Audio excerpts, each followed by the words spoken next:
sejam bem-vindos. Na fronteira do Araguaia, Tocantins, na Amazônia, ocorreram o massacre de Eldorado dos Carajás, em 1996, o assassinato da missionária Dorothy Stang, em 2005, e também a guerrilha do Araguaia entre 1972 e 1974, que contrapôs guerrilheiros integrantes do Partido Comunista do Brasil, PCdoB, então na clandestinidade, e as Forças Armadas. E teve grande impacto junto aos moradores da confluência dos estados do Pará, do Maranhão e do atual Tocantins. Esse é o resumo da tese Lutas pela Autonomia, Sonhos da Revolução, uma história da participação negra na guerrilha do Araguaia, do Janilson. Tudo bem, Janilson? Tudo bem comigo, Afonso? Espero que esteja tudo bem com você, com quem, o pessoal que está nos assistindo. Agradeço poder retornar esse debate aqui com você, né? Dessa vez aqui no seu canal. E muito importante a gente estar debatendo esse tema da guerrilha do Araguaia e também o tema da participação negra, né? No contexto do regime militar também. É muito relevante para discussão, uma série de discussões que têm sendo realizadas no Brasil no atual momento, né? Inclusive em torno da construção das memórias das mulheres e homens negros na nossa história. Né? Bom, e falando dessa história, eu queria que você se apresentasse, por favor. Certo. Eu sou professor da Universidade Federal do Sul e Sudeste do Pará, em Marabá, situado inclusive na região de influência do que foi a guerrilha do Araguaia. Também professor do Programa de Pós-Graduação em História, aqui, o PPGI, também da Unifesp.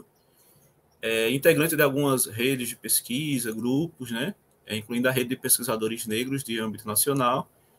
Essa pesquisa ao qual a gente vai debater hoje aqui, ela foi produzida, né, na Universidade de São Paulo durante o meu período de doutorado e também dialoga muito com a minha atuação docente aqui na Unifesp. Muito obrigado. Bom, você coloca na sua tese, né, que de certa forma ficou cristalizada uma visão um tanto elitista, né, do que seria a luta contra a ditadura, que ficou muito cristalizado nos estudantes, na classe média, carioca, aquela coisa toda. Queria que você falasse um pouquinho, então, da relevância desse estudo, né, da negritude no contexto da ditadura. Inclusive, eu começo a tese citando o sociólogo, né, Mário Augusto Medeiros, professor da Unicamp, que tem tido uma grande visibilidade nos últimos anos em relação a essa questão das memórias negras do país e ao que ele chama de dupla morte, ou seja, as populações negras do Brasil, elas têm um primeiro elemento, que seria a primeira morte, no sentido da grande letalidade policial, da ausência de políticas públicas, né? Que isso provoca que, a todo ano, né, muitas vidas sejam ceifadas, né? E se for pensar historicamente também no nosso país, devido a todas essas ações, por vezes, do Estado, ou negligência do Estado, né? No contexto que dialoga bastante com a história das populações negras na diáspora, ou seja, no período, nessa herança do período escravista, pensando também na dinâmica no próprio continente africano, nos Estados Unidos, né? A gente teve aquele caso do George Floyd recentemente que mostrou muito bem isso, né? Na América Latina e aqui no Brasil. E esse pesquisador, ele também fala uma questão interessante, que também está muito presente, que na historiografia, né, as historiadores negros têm debatido muito nos últimos anos, que é a questão de uma segunda morte, né? O professor, ele coloca uma questão relevante, porque além dessa morte física, por vezes, a gente tem também a morte da memória. Então, essas pessoas, né, elas muitas vezes assumiram protagonismo, como no período do regime militar, mas acabam, por vezes, sendo apagados, esquecidos, né? E a gente sabe que isso não é por acaso, é por conta de uma perspectiva racista, né? Que muito inserida na questão do racismo estrutural, e que acaba posteriormente contribuindo para que essas memórias, né, para que essas pessoas negras sejam invisibilizadas na história do país de uma forma geral. E na história do regime militar também acontece isso, Porém, a gente vem percebendo nos últimos anos uma série de produções, de discussões que buscam quebrar um pouco esse paradigma, digamos assim, né? Você tem, por exemplo, a produção do filme recente sobre o Marighella, que tocou muito nesse ponto, né? Trouxe esse debate. Já houveram produções como o próprio documentário sobre o Oswaldão. Tem uma série de produções, né? Por exemplo, a Comissão da Verdade do Rio de Janeiro, com a figura da pesquisadora Tula Pires, né? Alguns anos atrás, produziu, dentro do relatório da Comissão da Verdade do Rio, um capítulo específico sobre as violências que afetaram as populações afro-brasileiras e personagens negros também nesse contexto. E, ao mesmo tempo, não só as populações negras, mas, por exemplo, os indígenas, né?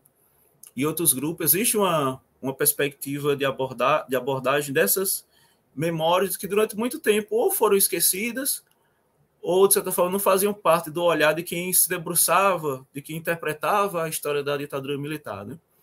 Então, no âmbito da Guerrilha do Araguaia, existem, sim, alguns trabalhos, por exemplo, o trabalho da Maria Leal Pinto, que aborda as representações do povo de Santo, as memórias do povo de Santo em relação ao Oswaldão.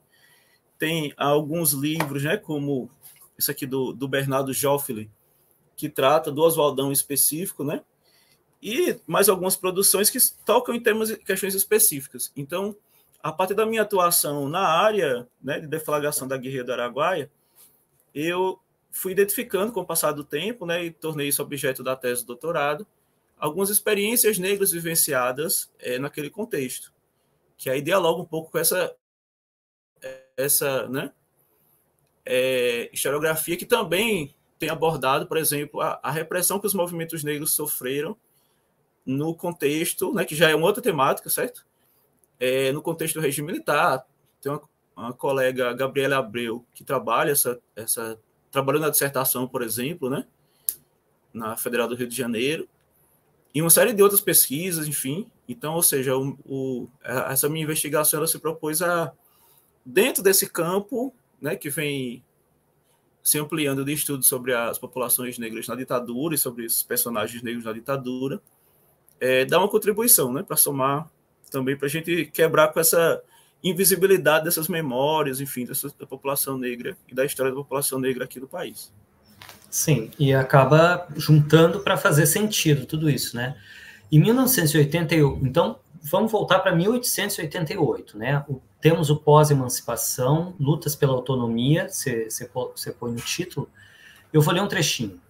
A fundação do terreiro Santa Bárbara, em um momento do avanço da fronteira na Amazônia Sul-Ocidental, pode nos servir como um interessante comparativo em relação ao que aconteceria na Amazônia Oriental nas décadas de 1960 e 1970, seja no tocante às sociabilidades estabelecidas entre trabalhadores oriundos de processos migratórios, seja em relação à reconstituição de práticas espirituais que se reinventaram em novos contextos. Queria que você falasse um pouquinho dessas lutas aí por autonomia. Certo. Existe debates no campo historiográfico, né? Não vou entrar muito nos conceitos em si para não ficar com certos academicismo, né?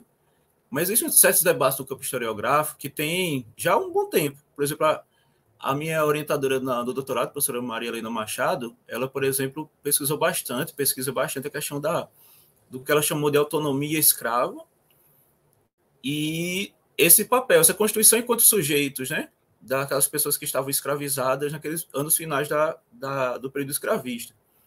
O que não quer dizer que essas pessoas elas fossem livres, enfim, mas que elas lutavam por a sua autonomia e era algo presente já dentro desse período da escravidão, essa luta, né, desses sujeitos a cada momento para se constituir como de fato sujeitos, né, para não enquanto o Estado e o sistema escravista transformavam eles em coisas, né, tentavam transformar em coisas, as pessoas a todo momento elas lutavam para não se constituir dessa forma, né?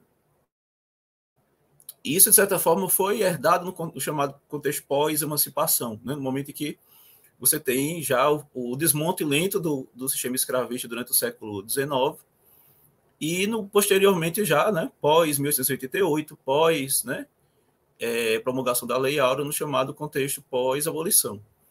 Então, isso é um ponto interessante das pesquisas, porque muitas pesquisas colocam a questão, por exemplo, das migrações dessa população negra que estavam no campo para as periferias das grandes cidades. Rio de Janeiro, que era a capital, né, do Império e posteriormente da República, São Paulo, que com o passar do tempo vai emergindo, né, como um grande polo econômico, né, e outras cidades, e outros locais, assim, vários cantos do Brasil, né. No entanto, também é relevante a questão das migrações, por vezes, campo-campo. Ou seja, pessoas que saíam do espaço, né, do interior, do campo, e não iam necessariamente para as grandes cidades, mas iam para cidades, por vezes, menores, e muitas vezes para continuar o trabalho, a lida na terra, né? Tentar sobrevivência por meio de uma cultura camponesa, né, por meio de uma perspectiva de vivência no campo e também na floresta. Esse trecho que você leu é o momento da tese que eu faço uma historicização, né, fazendo um comparativo entre espaços diferentes da região amazônica, né? Porque a gente tem, durante o século XX, principalmente, o do 19 para o 20, na região amazônica, você tem um novo avanço da fronteira. Não somente a fronteira, que é aquela coisa que divide um país do outro, mas o avanço da chamada fronteira econômica, política, agrícola, né? E que ou seja, uma grande quantidade de pessoas, instituições, muitas vezes sob a promoção do Estado, né?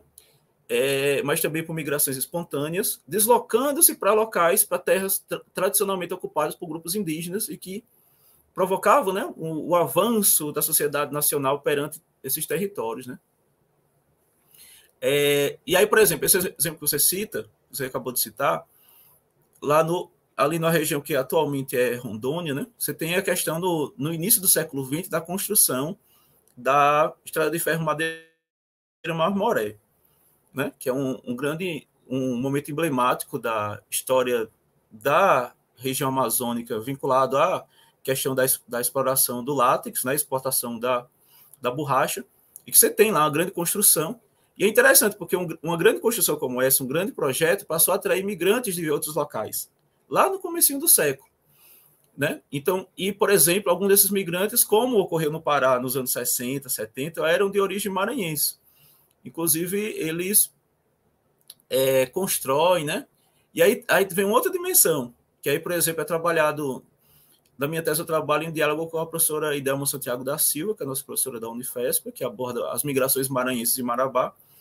Quando os sujeitos migram, eles migram levando suas visões de mundo, suas concepções, suas religiosidades, né? E também, no caso, como eu coloco na tese, a questão dessa busca por autonomia. Então, você tem, assim, várias gerações, por exemplo, em relação à migração a partir do Maranhão, do Piauí e de interiores do atual Nordeste, né, de outras partes do país, e que boa parte desses migrantes eram pessoas negras, eram mulheres, não exclusivamente, né, mas uma grande quantidade eram mulheres e homens negros que migraram, né, fosse lá para a longínqua, em relação ao Maranhão, né, a longínqua, antigo território do Guaporé, né, que antes né, posteriormente o estado de Rondônia, né, fosse para aqueles locais mais, né, distantes da parte oriental da Amazônia, fosse para esses locais mais próximos ao próprio estado do Maranhão, como aqui o sul e sudeste do Pará, por exemplo. Que, inclusive, o rio Araguaia e Tocantins, eles eram meio que durante muito tempo, eles foram, de certa forma, uma fronteira natural para esses grupos, né? Então, tanto que a ocupação não indígena daqui do sul e sudeste do Pará, ela ocorreu justamente nos anos finais do século XIX e do começo do século XX, sobretudo. Porque você ainda tinha um certo isolamento, não total, né? Porque você já tinha pequenos grupos, enfim, mas não havia ainda os municípios ainda instituídos, né? Você tinha, de certa forma, literalmente esse contexto de fronteira, né? E com o passar do tempo, essas populações elas foram migrando para cá, para o sul e sudeste do Pará, e com o advento, primeiro, da Belém-Brasília, posteriormente da Transamazônica, e do Programa de Integração Nacional dos Militares, na década de 70, você tem um quantitativo muito maior de imigrantes que passam a chegar aqui, né? Então, é muito interessante recuperar, como, né, na tese em si, eu trouxe algumas trajetórias de algumas dessas pessoas, né? Principalmente pessoas negras oriundas do estado do Maranhão, e que elas vinham para o Pará por quê? Porque tinha terras férteis, porque tinha água, porque tinha a possibilidade de construir a sua vida, de construir um local de moradia, de viver, né, trabalhar no campo de forma autônoma, de forma sem necessariamente ter que recorrer a patrões, né? Mas, por outro lado, existia uma série de ações e que buscavam também contrapor essa tentativa de autonomia desses sujeitos, né? A reprodução do chamado sistema de aviamento, que era aquele sistema, né, que ainda hoje presente no trabalho análogo à escravidão, né? Aquele sistema em que você praticamente acabava sendo escravizado, né? Já sob a República, inclusive até nos anos 60, 70, né?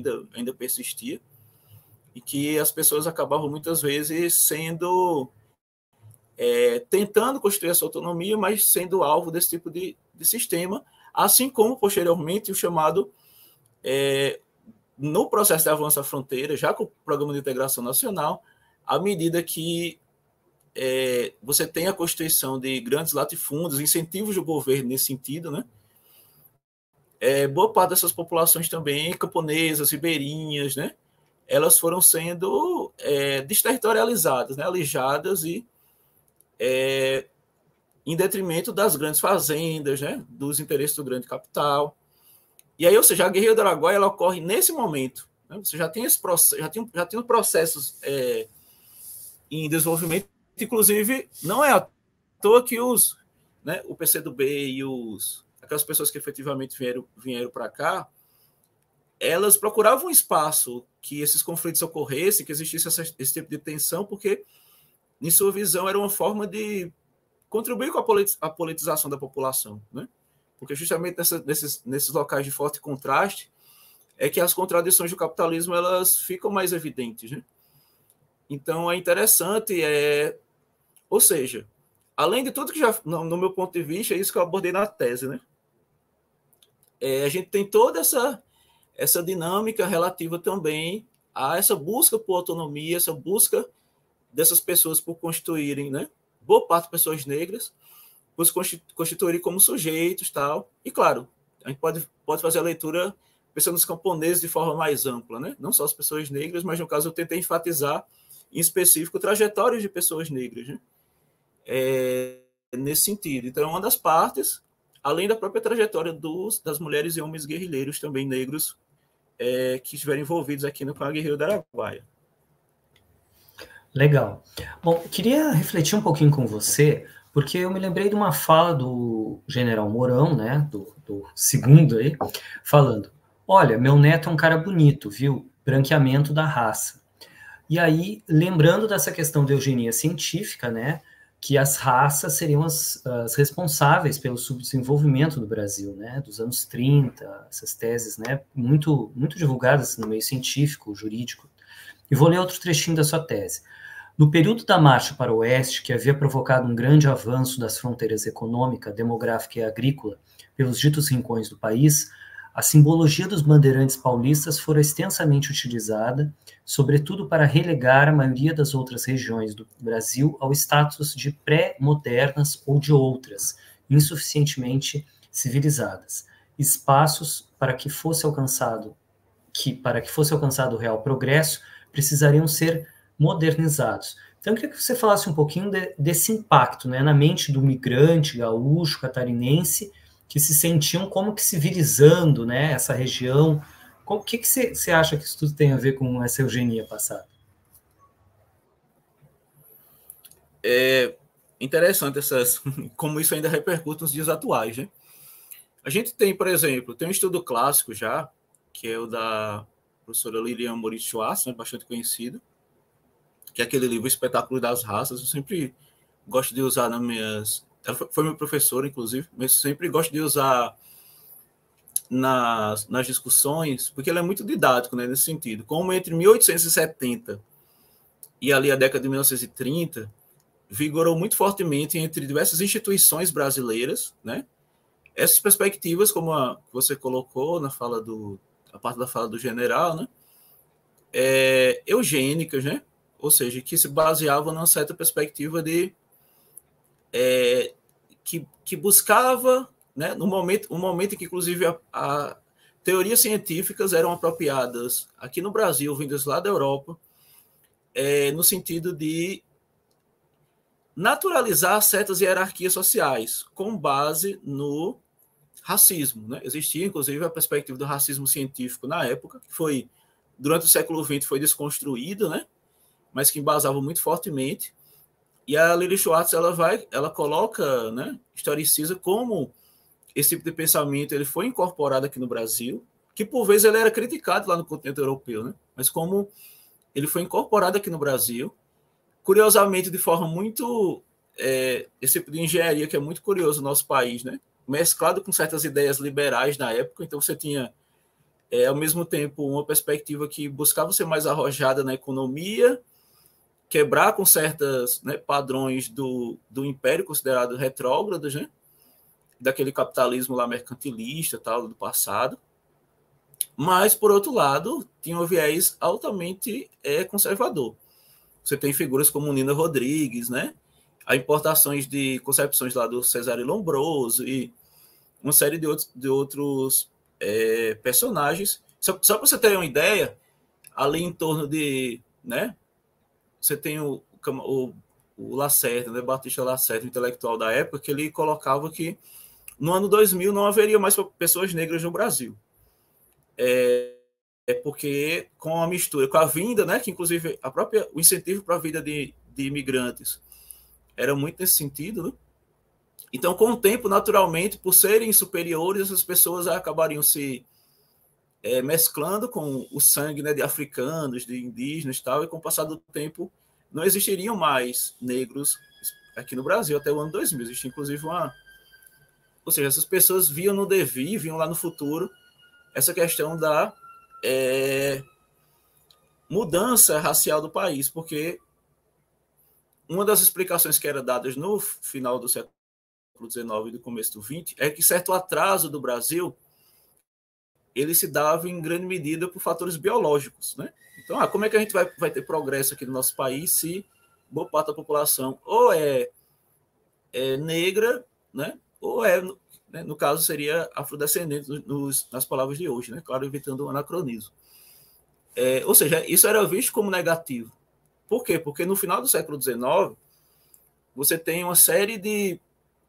Durante o século XIX, a construção, né, construções científicas que buscavam naturalizar o chamado imperialismo, colonialismo. Né? O século XIX é o ano em que você tem aquele grande processo de colonização no continente africano, né? Finalzinho do XIX, Conferência de Berlim, enfim, tudo isso reverbera também aqui no Brasil. Né? Essas teorias foram sendo elaboradas e reelaboradas na Europa para justificar esse processo.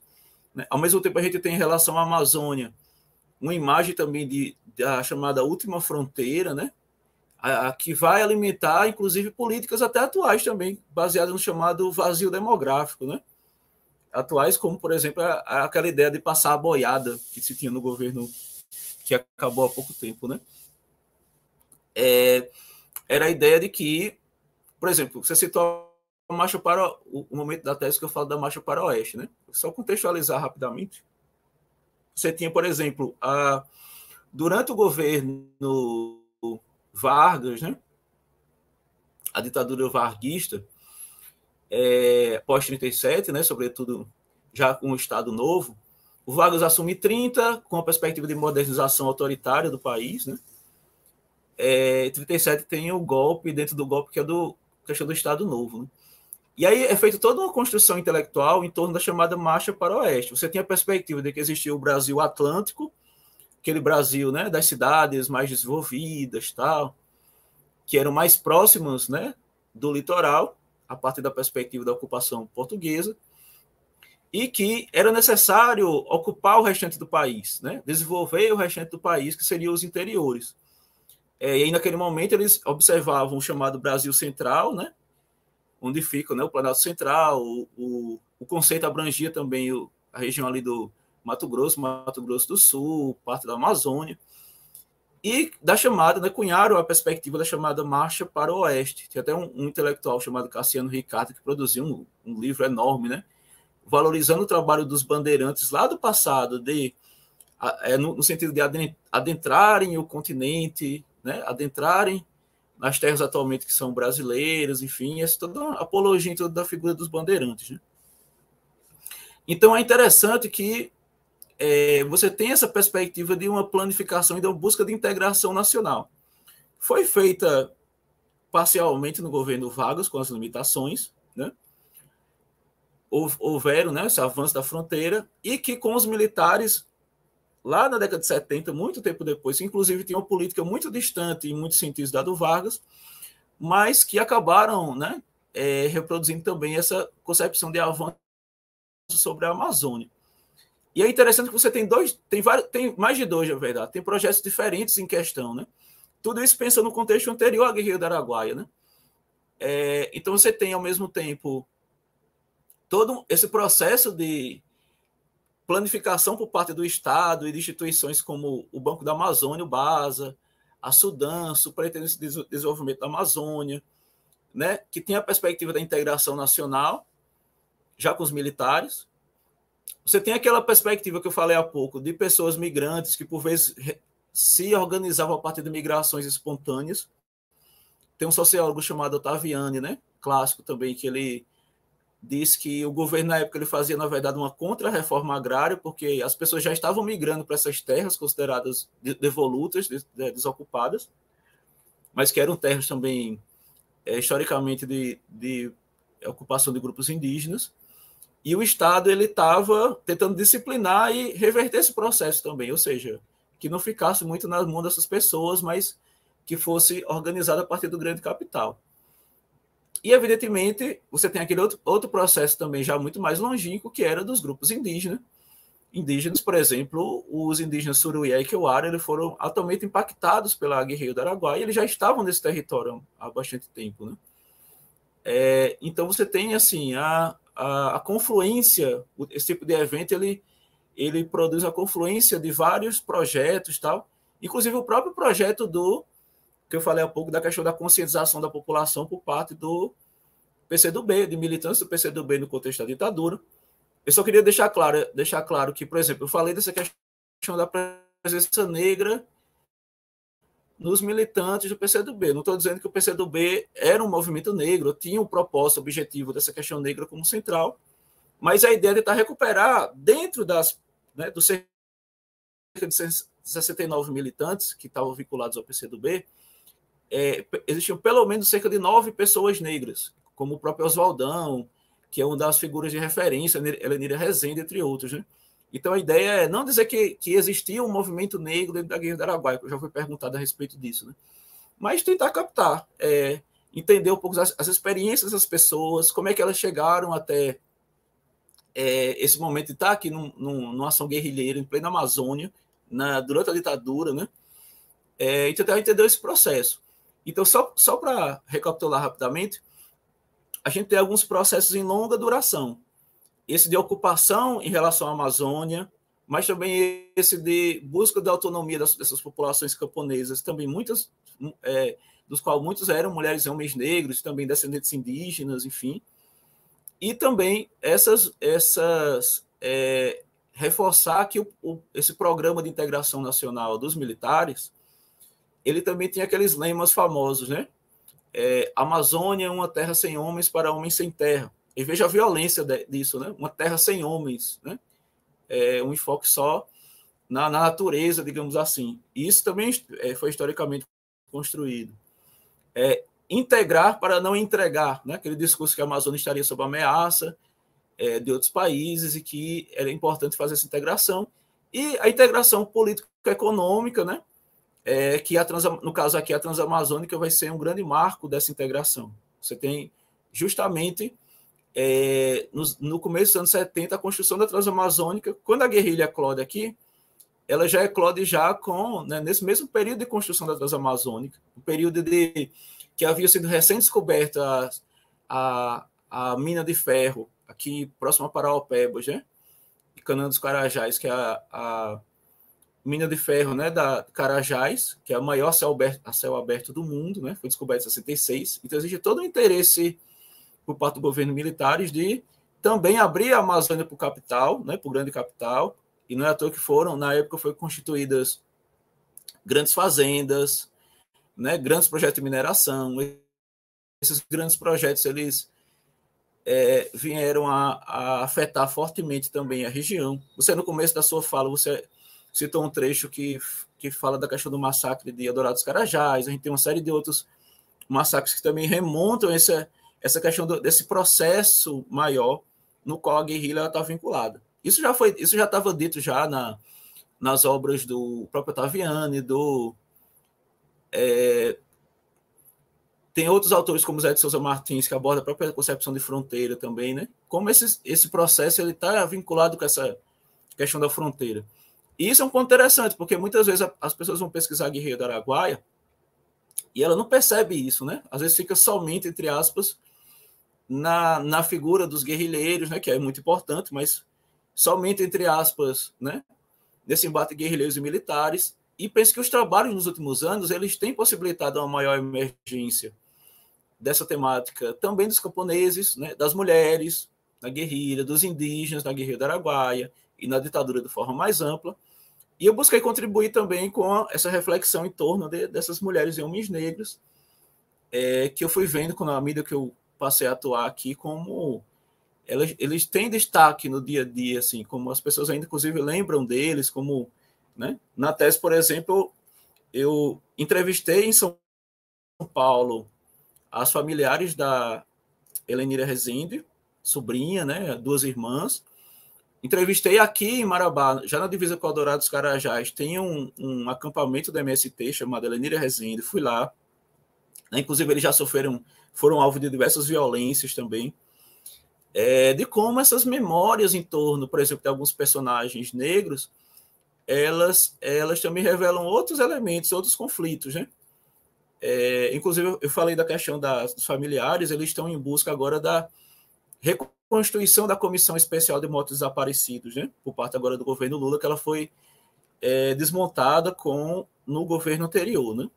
Então, eles estão em busca para poder continuar com a busca, né? Boa parte das pessoas, né, dos militantes do PCdoB que se tornaram os guerrilheiros de Araguaia, né, na luta contra o regime militar, eles, a grande maioria, foram poucos os sobreviventes, a grande maioria ainda não teve os seus corpos identificados, entregue às famílias e, sobretudo, às pessoas, né, que realizaram os atos, né, de violência e do chamado terror de Estado contra elas também não foram punidas, apesar do Brasil ter sido condenado em relação a isso na Corte Interamericana de Direitos Humanos.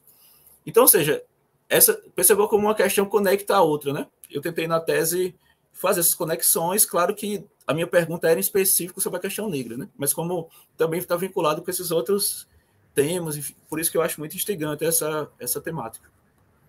Sim.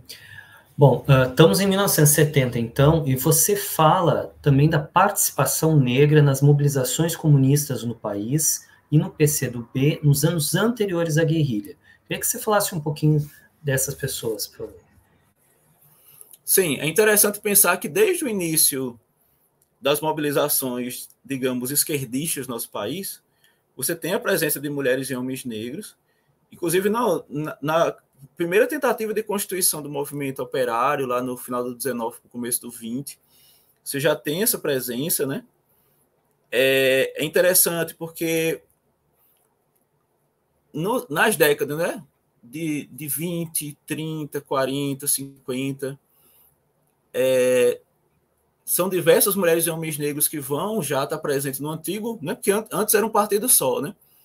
O primeiro Partido Comunista do Brasil, que depois ele vai se separar, se dividir.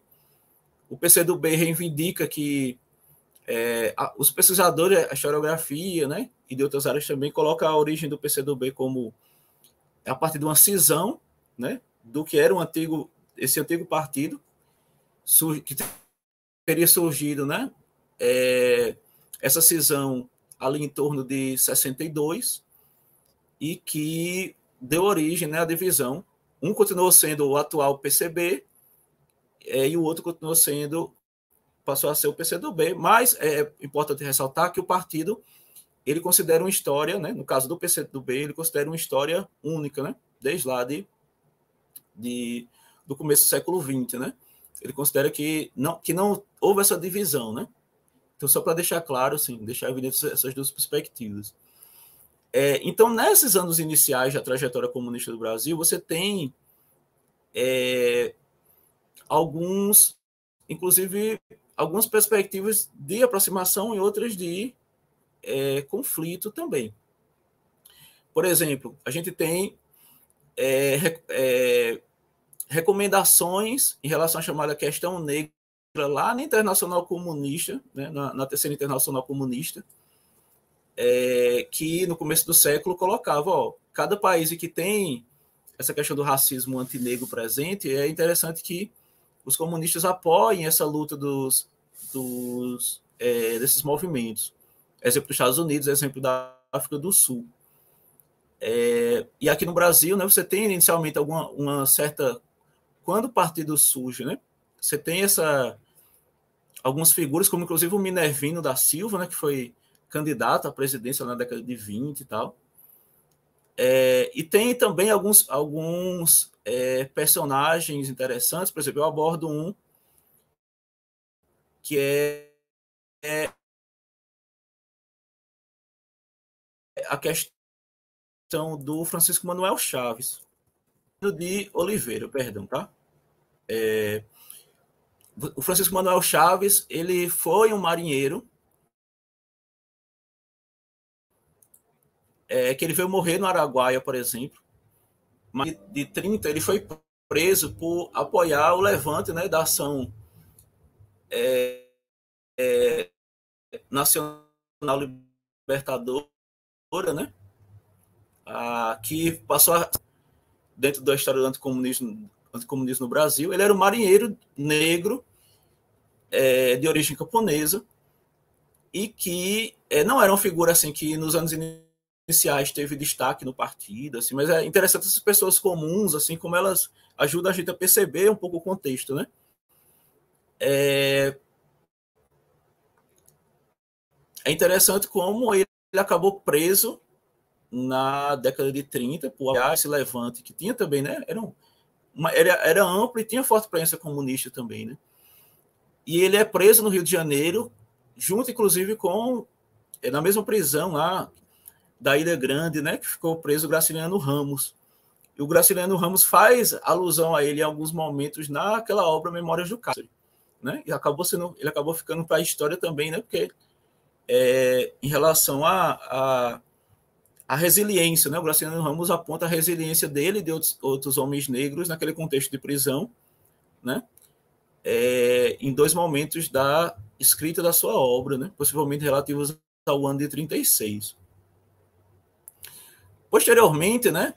Você tem, assim, é interessante que as pesquisadoras, né? E os pesquisadores que têm abordado essa história comunista, né? Dessa presença negra do comunismo, têm colocado que esse papel de agenciamento, esse papel de destaque que essas pessoas elas constituíram, né?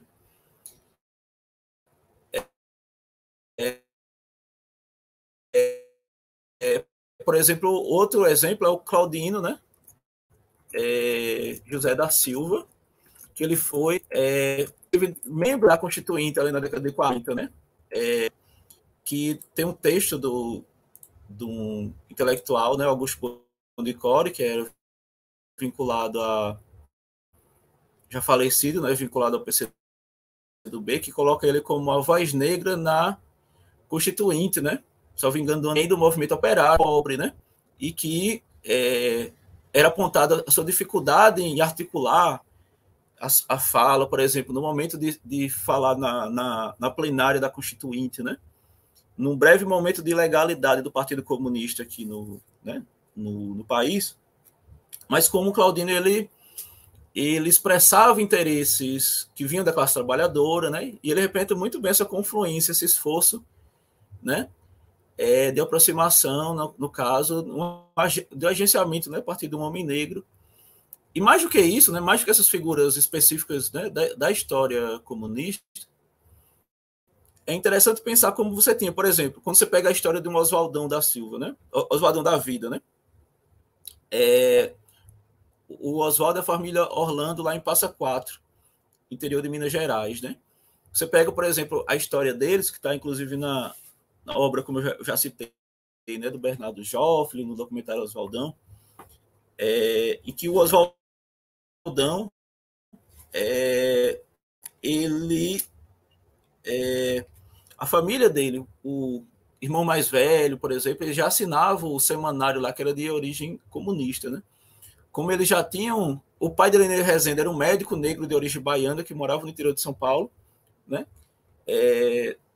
E que também tinha uma formação comunista da época da Universidade de Medicina lá da Bahia. Então veja a ruptura, né? Um homem negro que havia conseguido, era carpinteiro, pai carpinteiro, vindo de Nazaré das Farinhas, tinha conseguido estudar medicina e tinha uma perspectiva comunista e também era espírita e maçom, né? Uma figura de múltiplas perspectivas. Ele atuava no interior, é aquela perspectiva de médico de família, e também um médico que fazia muito mais um trabalho de caridade do que um de acumulação de riquezas, né? Na família do Oswaldão, a família em Passa Quatro, que também buscava que os filhos, né, família negra, que os filhos estudassem, que os filhos... mas também tinha algumas pessoas que eram vinculadas, como o irmão, como esse irmão dele, que tinham contato com essa questão do comunismo e que, de certa forma, isso chegava nas gerações, né? Chegou nas gerações posteriores. Ao mesmo tempo, você tem umas figuras interessantes, como, por exemplo, do Rosalindo Souza, lá na Bahia, que era estudante de Direito. E ele, por exemplo, tinha um desafio, né? Nos anos 60, ingressou na Faculdade de Direito da Universidade Federal da Bahia, no Centro Acadêmico de Direito, né? E que passou a ter uma atuação muito forte de resistência, de organização do movimento estudantil e de resistência ao regime militar. E alguns autores que abordam a história dele em específico, né, a qual a gente dialogou também, mostra como ele, por ser um jovem negro, né, estudante noturno de uma escola tão tradicional, né, e elitista, como a Faculdade de Direito lá da Federal da Bahia, muitas vezes sofria também preconceitos, né? Mas apesar disso, organizou algumas greves estudantis e acabou sendo perseguido por parte do regime militar. Então você tem, por exemplo, o citado, no caso, por exemplo, do Rosalindo Souza, como também no caso da Helena Rezende, eles estão entre aqueles que foram fortemente, pela atuação no movimento estudantil, pelo seu papel de liderança, foram perseguidos nas suas cidades. Helenira atuando em São Paulo, na USP, o Rosalindo atuando em Salvador, na Federal da Bahia, e foram perseguidos, né?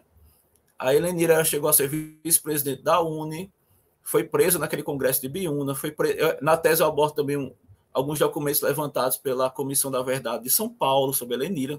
Na verdade, muitos documentos, muitíssimo interessante. Já existia, claro, até esse livro aqui, do Bruno Ribeiro, né? Sobre a Helenira Rezende, que numa perspectiva introdutória, né?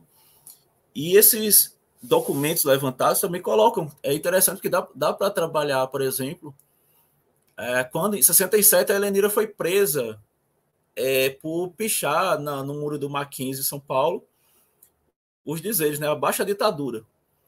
E aí aí tem um interrogatório nesses documentos, aí você vê assim, ela pergunta se ela perguntada se ela conhecia a ação popular, ela disse que não conhecia, ela não entrega, né, nenhum colega, assim.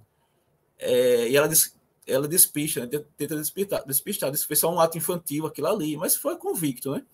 E quando você entrevista os familiares dela, ela é natural de uma cidade chamada Cerqueira César, no interior de São Paulo.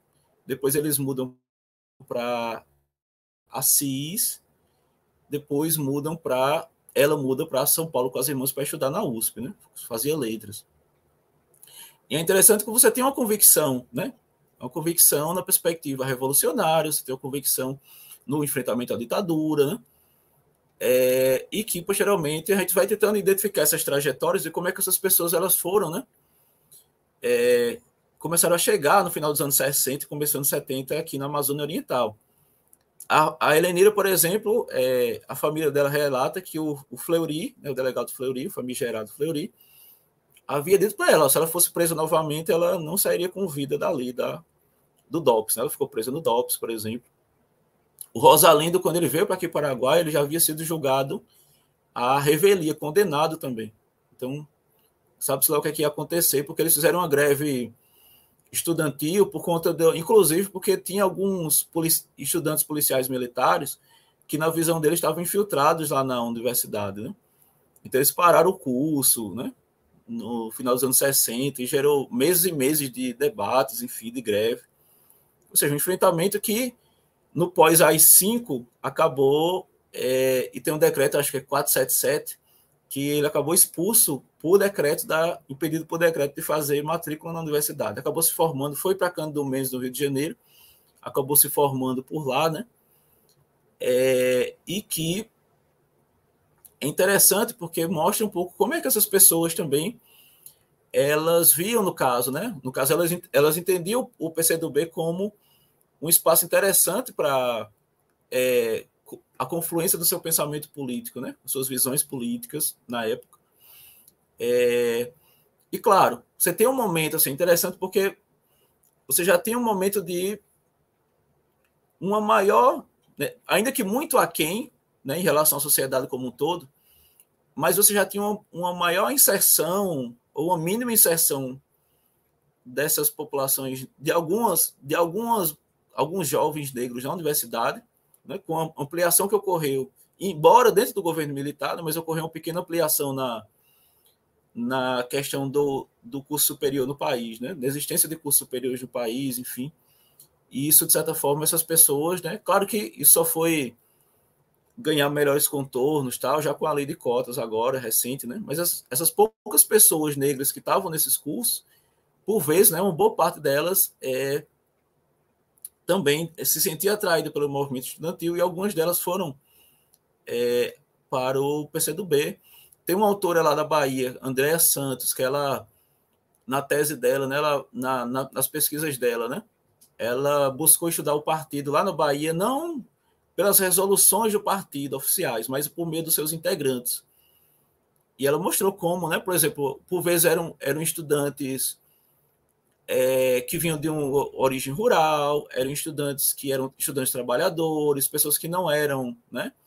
Você falou da questão daquela imagem que é construída da classe média, né? Do guerrilheiro de classe média e tal. Então já destoava um pouco dessa figura, né?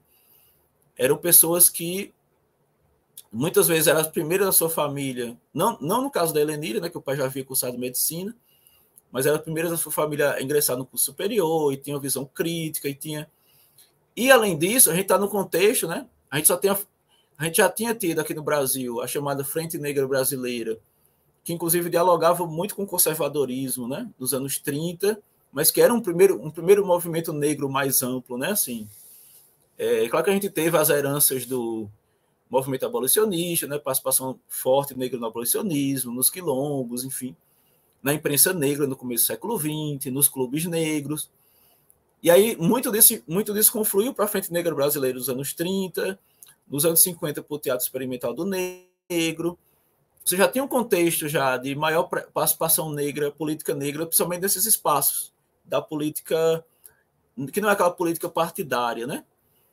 E essas pessoas também, na década de 60, 70, elas buscavam maior espaço. Porém, esse espaço, por vezes, né, nesses grupos, o PCB, que era o maior partido de esquerda assim, na época, né, que continuava por ser comunista na clandestinidade, o PCdoB também atuava na clandestinidade, ainda mais no contexto do regime militar, mas mesmo assim atraíram muitos jovens, muitas mulheres e homens negros e muitos jovens de outras etnias também, né? Então, como essas pessoas, aí tem um debate, como é que essas pessoas vieram aqui para a guerrilha do Araguaia, né? Claro, você vai ter também outros, né? Uma série de outras trajetórias, mas a resposta, do meu ponto de vista, é que elas estavam inicialmente dentro do partido, como estiveram em outras gerações. Em outras gerações, muito mais como essa figura do Claudino José da Silva, do Minervino, que eram operários, né? Ou pessoas também que vinham dessa ação enquanto trabalhadores. Nos anos 60, você já tem mais presente também essa figura dos estudantes, né? De jovens, né? Moças e rapazes estudantes que vão trazer outros elementos já para a discussão, né? A partir da militância. Então é interessante como essas pessoas elas vieram, ou seja, elas vêm para cá junto com o conjunto maior do partido, porque elas já tinham um papel importante no dia a dia, na construção, nas lideranças, né? Helenira já era uma grande liderança, o Rosalindo, você tem outros personagens em outros locais do país que vieram para cá que tinha essa perspectiva de liderança, dos quais alguns eram mulheres e homens negros. Porém, no senso comum, e eu não estou dizendo aqui que é o PCdoB, não, estou dizendo assim, no senso comum e na forma como é construída a memória da guerrilha do Araguaia, e mais ainda, a memória do regime militar, como essa memória, tem um texto do professor Marcos Napolitano da USP, essa construção da memória hegemônica em torno do período, né? Como essa memória, ela por vezes vai eliminando essa figura dessas pessoas negras. E aí contribui para isso muito mais filmes, novelas que retrataram o período, e que você tem muito aquela figura do, né, jovem branco de classe média, que é um jovem idealista, não sabia muito bem o que fazia, que destoa, quando você vai perceber os personagens que de fato estavam aqui. Por exemplo, o citado Francisco Manuel Chaves tem um texto que foi publicado inicialmente na obra do próprio PCdoB, 50 anos de luta, lançado em 75, e antes disso, no jornal, que era o Jornal do Partido da Classe Operária, que é assim, um denodado lutador de vanguarda, que era em homenagem após a morte do Francisco Manuel Chaves. E nesse texto é colocado como ele enfrentou já o racismo quando criança, posteriormente na Marinha, posteriormente como ele foi amplamente torturado nessa época que ele estava no presídio, dos anos 30, como ele continua no partido nas décadas seguintes, na chamada Conferência da Mantiqueira, ele aparece, tem uma fotografia dele, e como ele viveu a vida inteira dele na clandestinidade, né? Eu até fiz um artigo também, que eu posso até linkar aqui embaixo,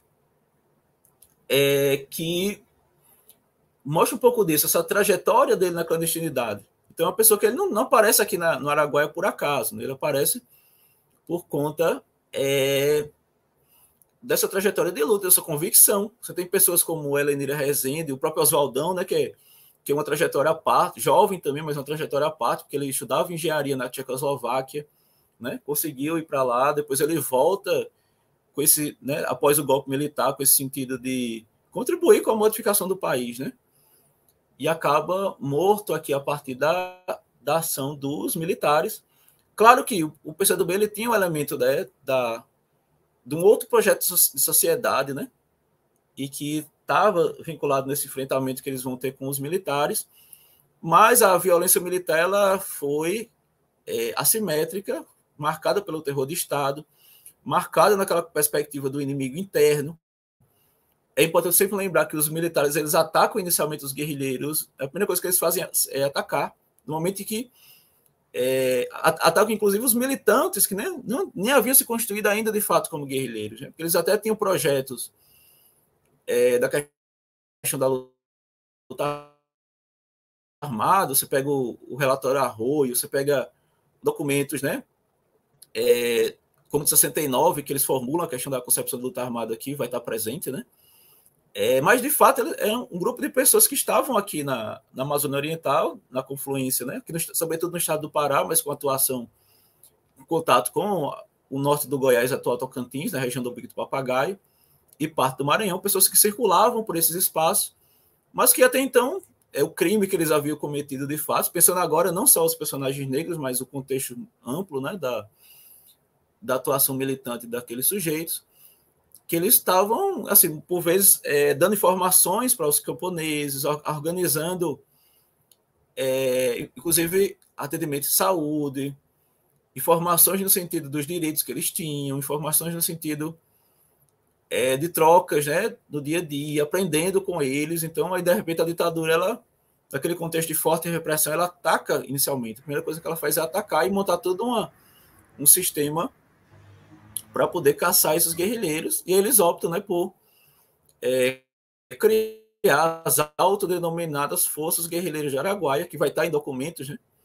É uma polêmica que às vezes surge, mas eles eram de fato uma guerrilha, eles se autodenominaram como Forças Guerrilheiras do Araguaia, né? Tem os Mas aí nós comunicados, temos... Né?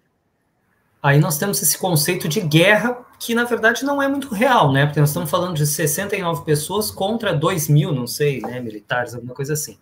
Queria que você falasse um pouquinho se você acha que essa geração negra, que é anterior ao movimento negro unificado, claro, dos anos, né, final dos anos 70, se eles, de certa forma, percebem que a ditadura também é um estado policial de controle colonial, algo assim, né? Que tem essa ideia de produção, de sucesso que não engloba a eles, né? Eu vou ler aqui 2 trechinhos do Luiz Fernando Ramos falando do Centro de Informações da Marinha, o CENIMAR. A realização e manutenção dos objetivos nacionais demandavam a prévia e adequada execução de uma política de segurança nacional que, por sua vez, requeria uma ação preventiva.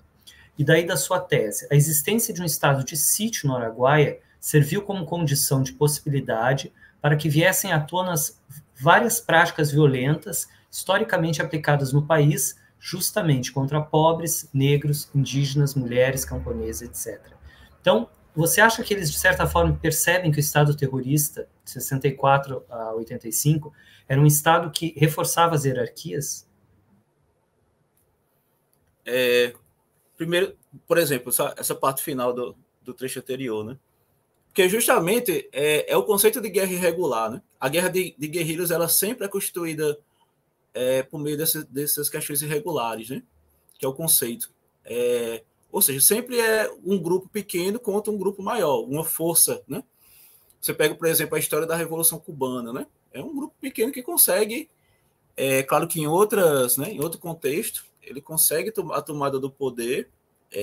Claro que a dimensão de Cuba é muito diferente da do Brasil, né? Mas é muito fortemente baseado nessa ideia de guerra irregular, né? Que hoje o pessoal chama de guerra irregular, que na verdade é a forma de guerra mais antiga que existe, né? Porque essas guerras de exército formais, tal, um grande exército, como foi a Segunda Guerra Mundial, a primeira, tal, ela existe há algum tempo, né?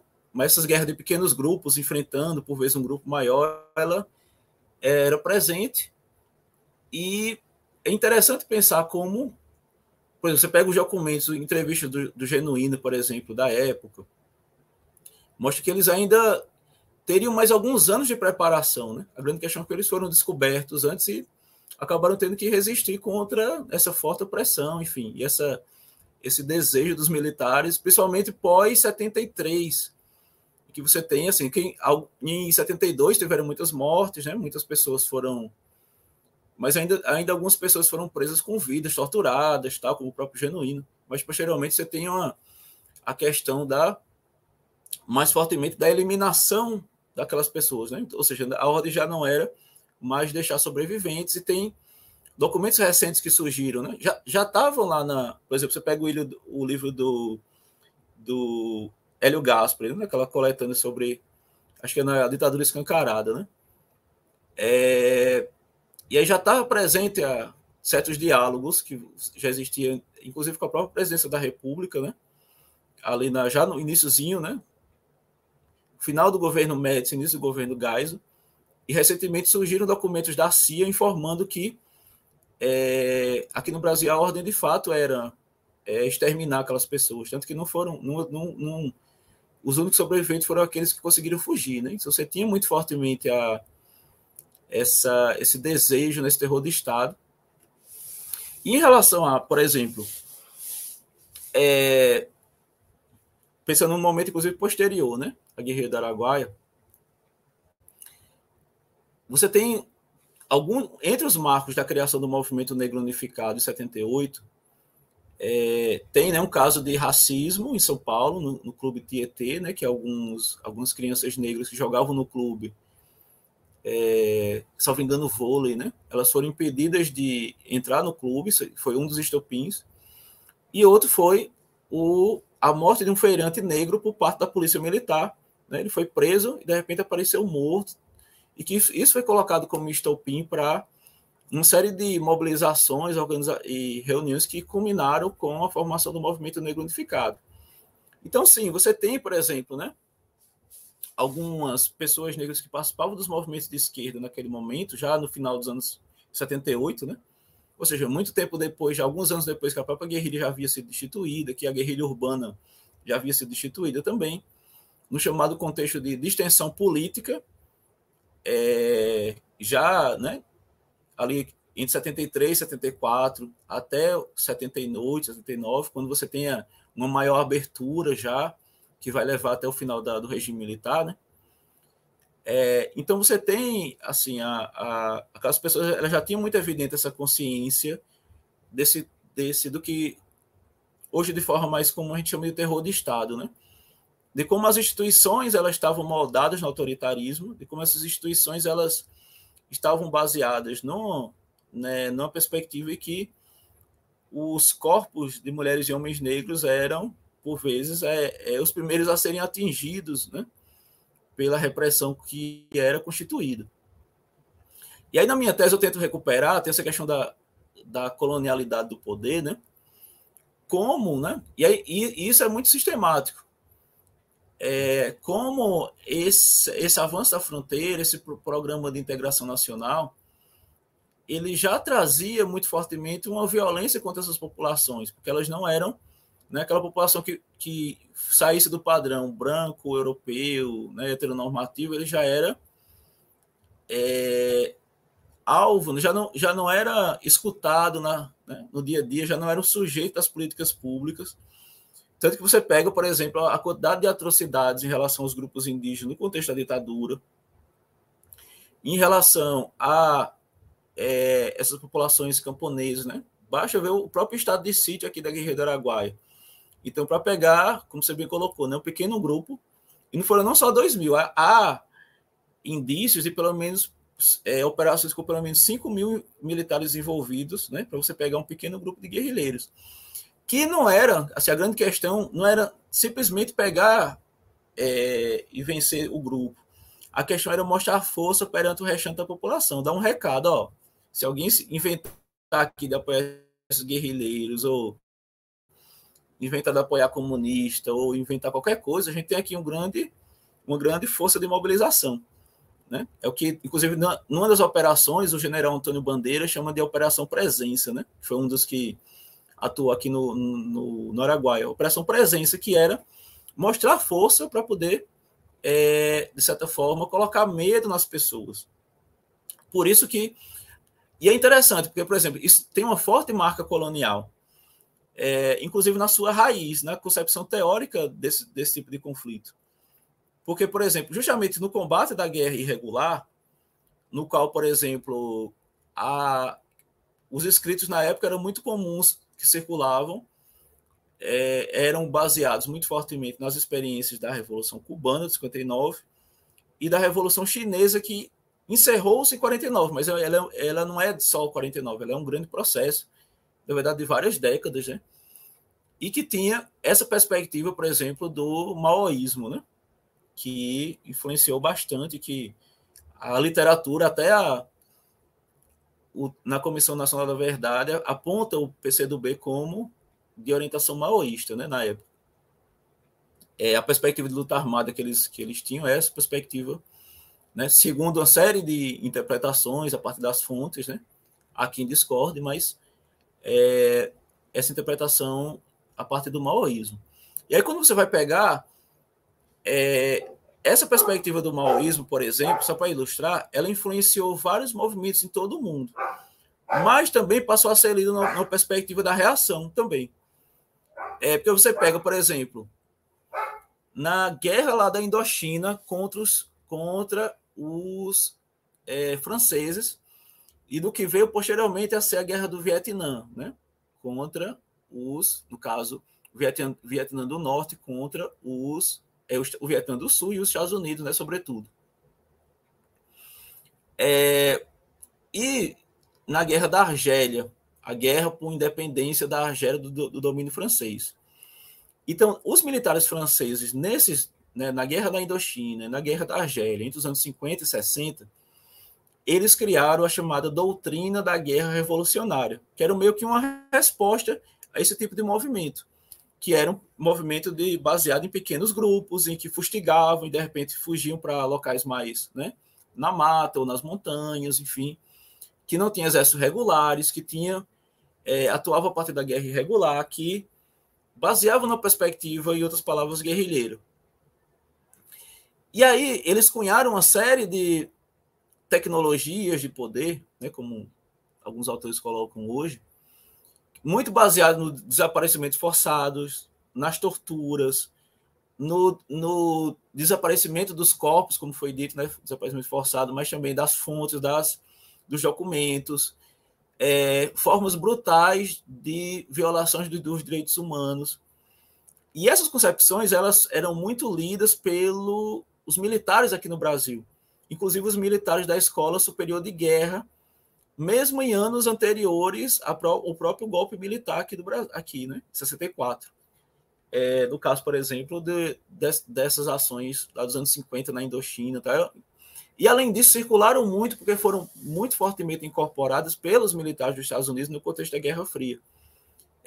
Passaram a ser, nos cursos, né, de tortura, nos cursos de combate ao chamado inimigo interno, que fazia parte da doutrina de segurança nacional aqui no Brasil, mas que existiam em várias partes do Ocidente, né, variações dessa mesma doutrina, né, no contexto da Guerra Fria. Então, perceba, eram guerras, essas guerras, elas eram, sobretudo, guerras coloniais.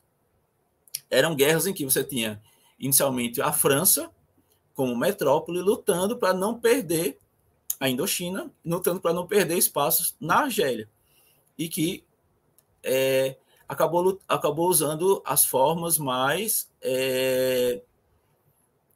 muitas vezes, violentas possíveis para poder manter esses domínios coloniais, né? Inclusive citando o próprio desaparecimento forçado, a própria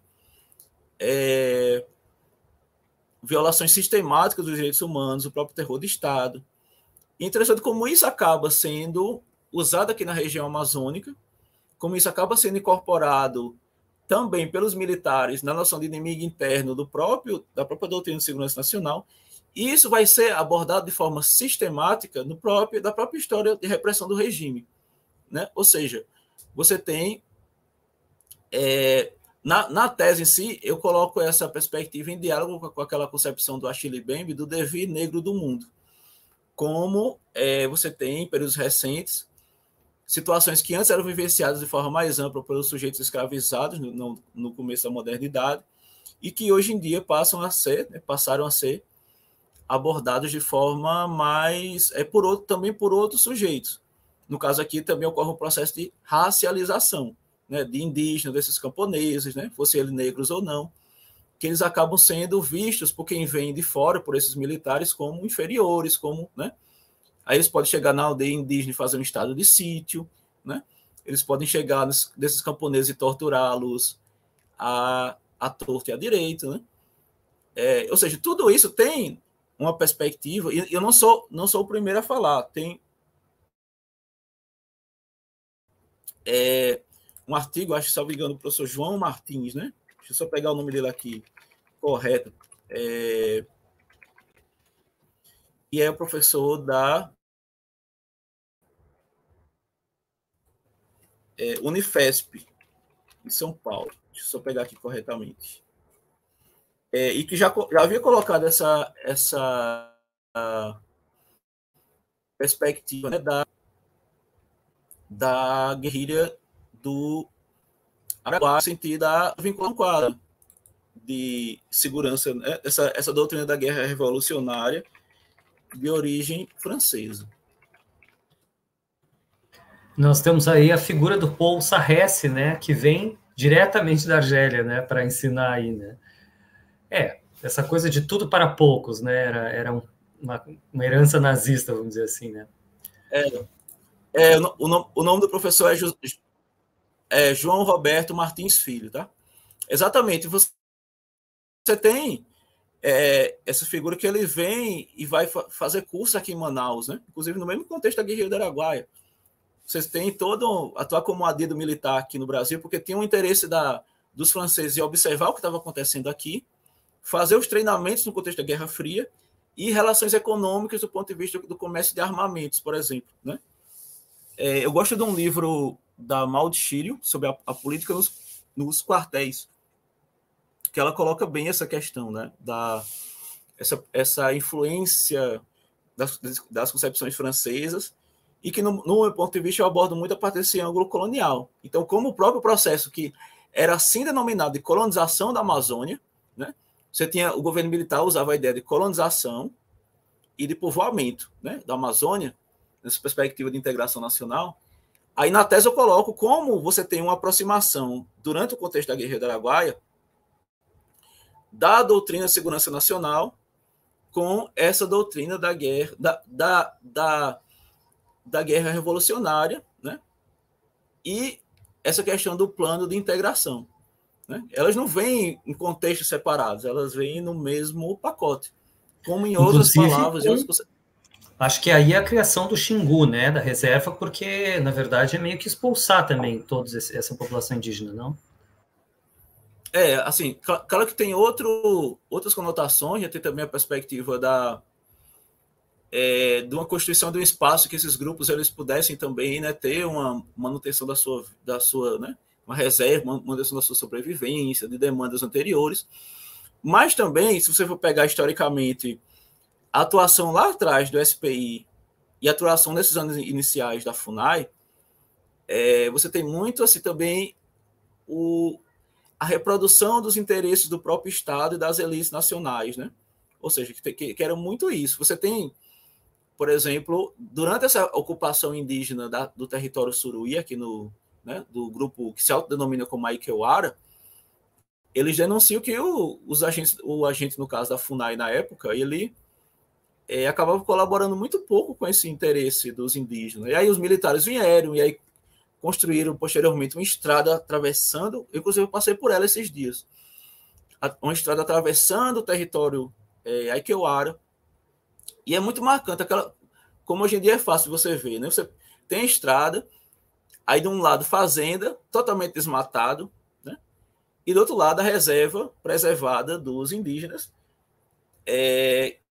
e por vezes eles percebem assim, você tem muitos animais morrendo porque atravessa de um lado para o outro, né?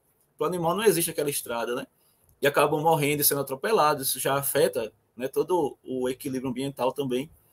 Então você tem um Estado, por vezes, né, ele até abre algumas concessões, né, na construção desses territórios, enfim, mas acaba muito mais favorecendo esse processo de quem avança, né?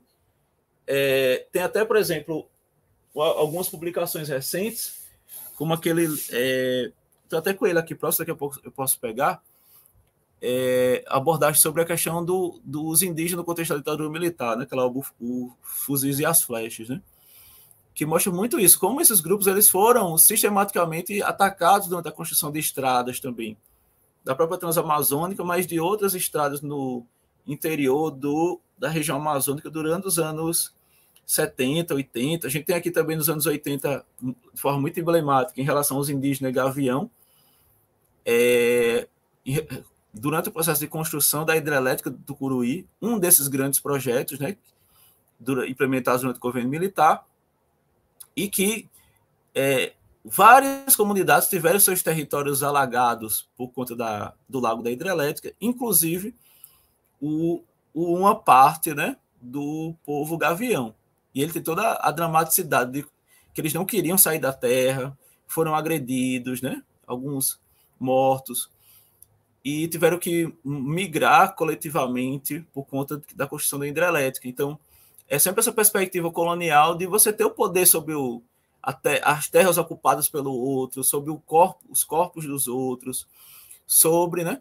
Então, ou seja, na pesquisa a gente buscou abordar também esses outros elementos, não só a guerrilha do Araguaia, né? Ainda que eu não trate desse caso dos Gavião na pesquisa, eu estou fazendo link com outros estudos, mas a gente buscou mostrar como isso está vinculado a um processo maior também, né? De colonização e de chegada desses grandes projetos, baseado numa certa ideia de progresso, de civilização, né? Eu convido vocês a assistirem depois, tem no YouTube.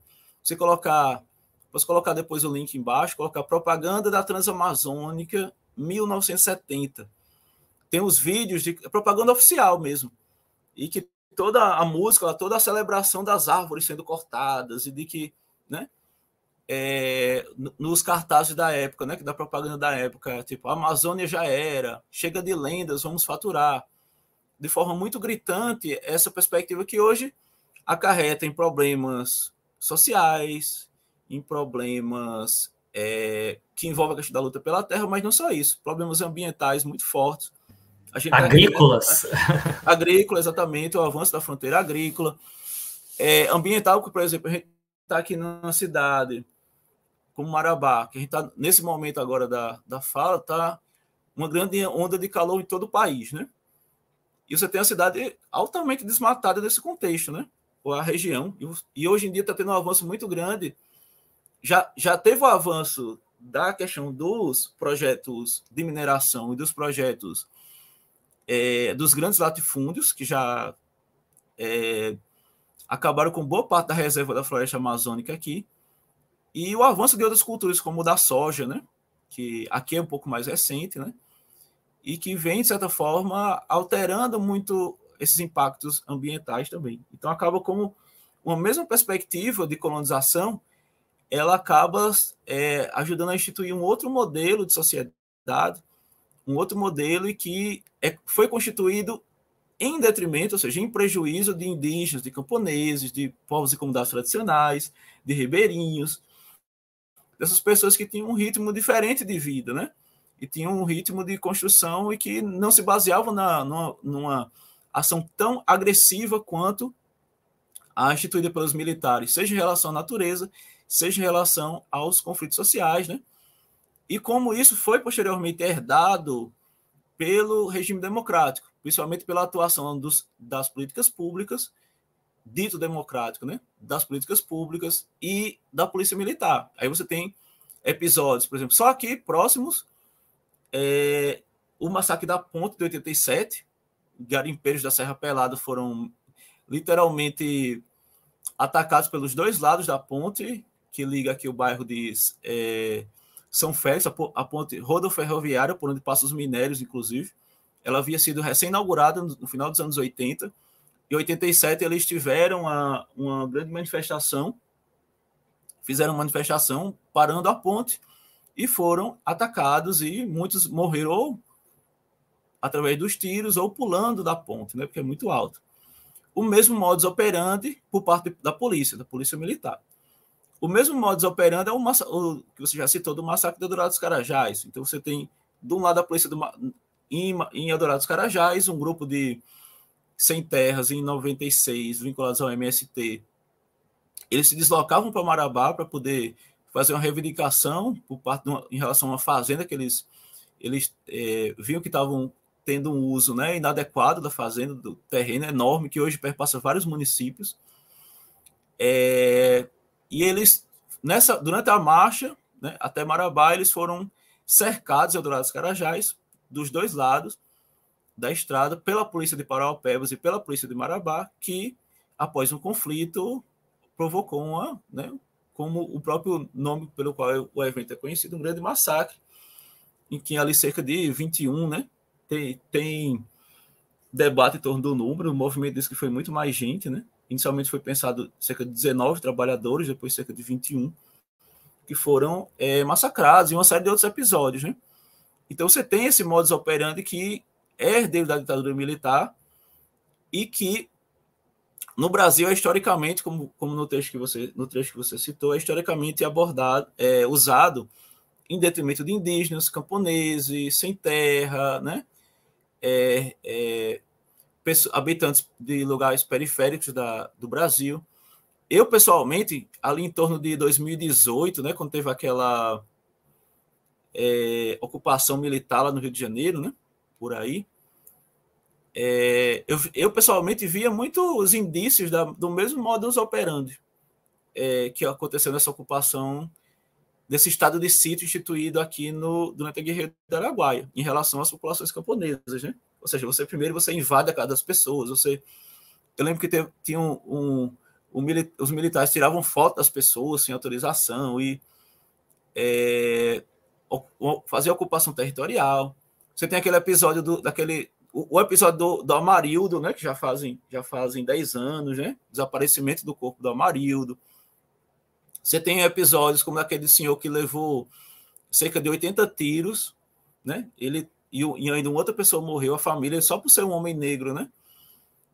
Foi confundido, teria sido confundido, entre aspas, né, com traficante. Então você vê o mesmo modo operante. Primeiro atira, depois pergunta. Primeiro bate, depois pergunta. Primeiro ataca, depois pergunta. Esse modus operandi ele é muito fortemente baseado, né, naquela concepção que o Aníbal Quijano lê como sociólogo peruano, né, como colonialidade do poder, né? Como o racismo, inclusive, ele está muito fortemente vinculado a essa colonialidade, né? Como as pessoas negras, mas também indígenas e pessoas vistas como outro, como inferiores, né? Como os habitantes aqui da região amazônica, perante esses sujeitos que vinham para cá com as suas planificações para implementar grandes projetos, né? As pessoas não viam essas pessoas que aqui estavam e que eram muitas vezes a força de trabalho explorada, né? E não via essas pessoas como iguais, buscavam reproduzir hierarquias. Aí eu gosto da perspectiva do Aníbal Quijano, que ele articula o capitalismo, essa reprodução de hierarquias com o racismo, né? A história do racismo também. A professora Idelma, que eu já citei, ela aborda como ocorre esse processo de etnização em relação aos maranhenses, por exemplo, aqui em Marabá. Né? Esse grupo, boa parte formado por pessoas negras também, e aqui no Sudeste do Pará. E existe uma série de piadas em torno de maranhenses, por exemplo. Eu estava conversando com algumas pessoas esses dias, como um motorista dizendo, né, de aplicativo, que na indústria aqui os maranhenses são caracterizados como prego, né? O que é um prego? Alguém que só serve para levar batida, né, na cabeça. Então perceba como esse processo ele vai se naturalizando, então, de certa forma, por exemplo, percebo que eu não falei tanto da Guerrilha do Araguaia em si, nesse momento aqui, né, até agora, né?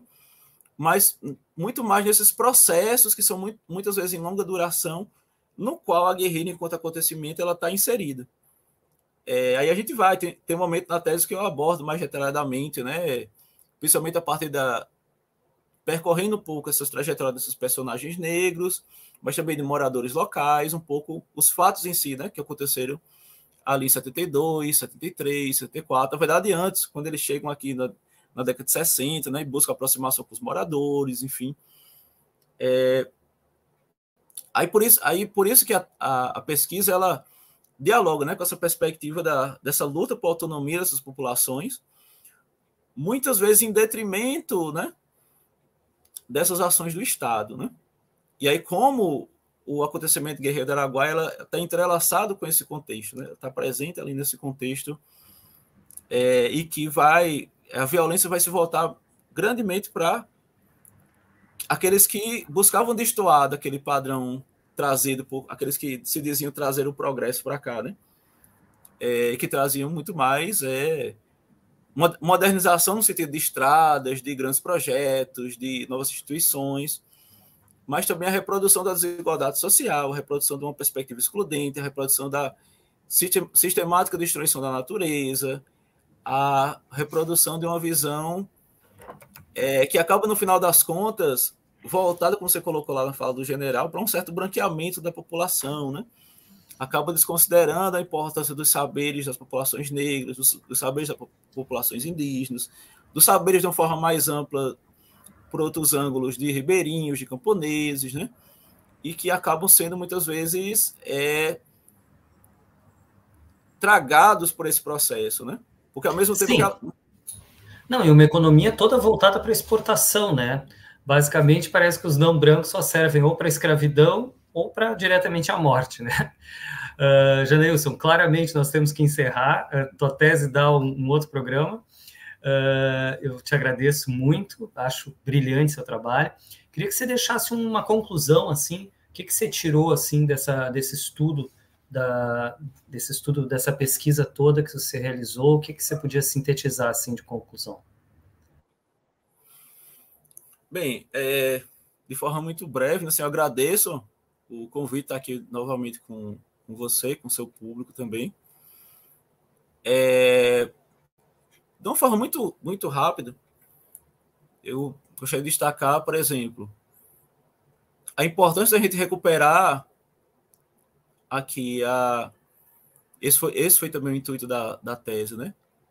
Um pouco dessas experiências negras, né, de algumas pessoas vinculadas a essa população que migrou, né, para cá, para a chamada fronteira Araguaia-Tocantins, ou alguns que já estavam aqui, inclusive. Dentro desses migrantes, né, a literatura já tem apontado os próprios guerrilheiros, né, porque eles vêm nessa perspectiva do avanço da fronteira, né, eles são sujeitos que, com o objetivo específico de ação política, inicialmente, né, eles vêm para cá e acabam envolvidos nesse processo de luta armada. Mas, em síntese, a importância de a gente recuperar essas memórias, né, dessas populações negras no contexto do regime militar, né? Inclusive, como eu disse no início, essas migrações campo-campo, que é um tema ainda pouco abordado, né? Pessoas que buscaram reconstituir as suas vidas, muitas vezes sendo expulsos de outros locais, como o próprio interior do Maranhão, interior do Piauí, outros locais do país, mas buscaram reconstruir as suas vidas aqui. E também aqueles que, nos seus sonhos de revolução, também buscavam reconstituir, tentavam reconstruir a própria história do país, né? Por oposição ao regime militar, por oposição às ações da ditadura, e que deixaram também legados importantes. É importante a gente conhecer essas histórias para poder ter uma visão mais crítica em relação ao nosso próprio presente. A gente vê que muitas dessas questões reverberam até os dias atuais, e de entender esses sujeitos também como literalmente sujeitos do processo histórico, né? Sujeitos da história, e que merecem ter suas trajetórias mais conhecidas, enfim. Então a gente deixa o convite também, vou deixar linkado abaixo também a própria tese e um ou outro artigo para quem quiser se aprofundar, e a gente está disponível para o debate também. Eu agradeço mais uma vez e coloco à disposição para a gente dialogar em outros momentos. Muito obrigado pela boa vontade de sempre. Teu trabalho é brilhante, muita pesquisa, assim, muito interessante. Bom, pessoal, quem assistiu, comente aí embaixo, isso ajuda, compartilhem, curtam, e se quiserem comprar alguma coisa aqui no link, também ajuda. Janilson, uma boa noite, muito obrigado, viu? Até logo, até a próxima. Obrigado a todos.